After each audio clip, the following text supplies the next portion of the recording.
Hi అండి. నమస్తే. ఇవి మా పాప డైలీ తీసుకువెళ్ళే స్నాక్స్ అండి. ఇది దిల్ పసంద్ అండి, డ్రై ఫ్రూట్. ఇది కారపూస అండి. నెక్స్ట్ చిప్స్ అండి.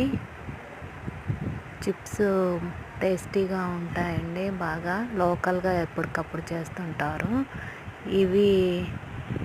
ఇవి మాల్పూరి అండి. మాల్పూరి కూడా లోకల్ బేకరీలో తీసుకున్నాము. ఇది దాల్ముడి, మా పాపకి చాలా ఇష్టం. సగం అయిపోయాయి, హాఫ్ కిలో తీసుకున్నాము. ఇది మిక్చర్ అండి. అన్నీ బేకరీ ఐటమేనండి, బేకరీలో తీసుకున్నాము. తెనాలి భాగ్యలక్ష్మి బేకరీలో తీసుకున్నాము. ఇవి ఉండలండి, పల్లి ఉండలు. నా వీడియోస్ మీకు నచ్చితే లైక్ చేసి సబ్స్క్రైబ్